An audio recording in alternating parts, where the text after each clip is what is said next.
After a year of debates, protests, and deal-making, Congress has passed a health care reform bill. 216 Democrats in the House voted in favor of a bill that would extend coverage to 32 million Americans, ban insurance companies from denying coverage based on pre-existing conditions, and cost an estimated $940 billion over 10 years. For more analysis, we're joined now by David Marks, senior editor for Politico. Good morning, David. Hey, good morning. Good to be with you. Good to have you here. We've been talking about this for a long time. This is a historic evening, isn't it?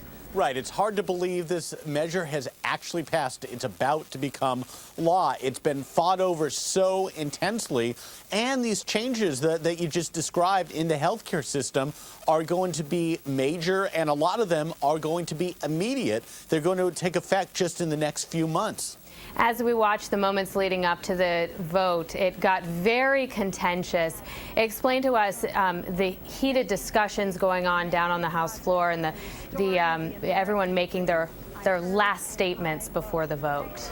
Right. The fact that this bill passed only 219 to 212 shows just how closely divided Congress was. That's only 3 more than was needed to pass this thing.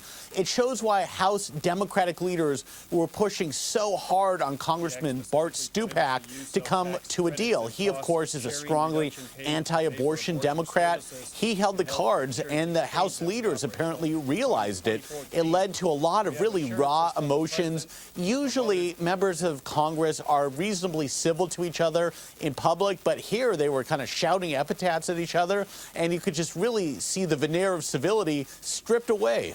And we understand there was also a shout of the words baby killer. We're not sure at this point who that came from, and some of the people who do know don't want to say. Abortion, though, President Obama tried to take that issue off the table by signing an executive order, didn't he?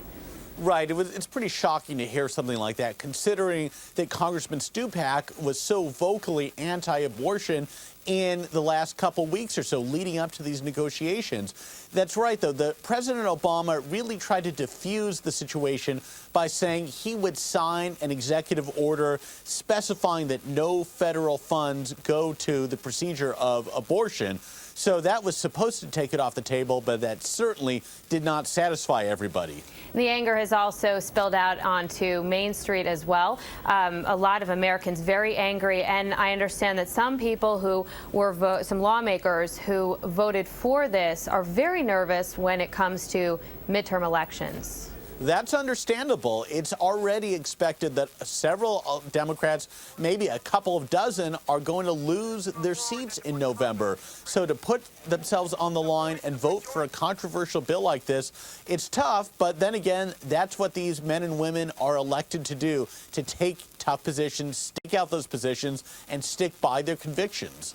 How long is it going to take before we can see some of these changes take effect in everyday life?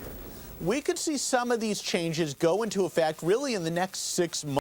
So some of the rules and regulations that are now coming down on the insurance companies, that they cannot not deny claims of people with pre-existing conditions, those take effect really by the end of the year. Some of the longer-term benefits we won't see until 2013, 2014. But some of the other measures, like people being able to keep their insurance if they lose their job, if they change jobs, that's going to take effect pretty soon. So there are going to be some tangible benefits, at least according to Democrats. And then procedurally, in the near term, what are we expecting to happen?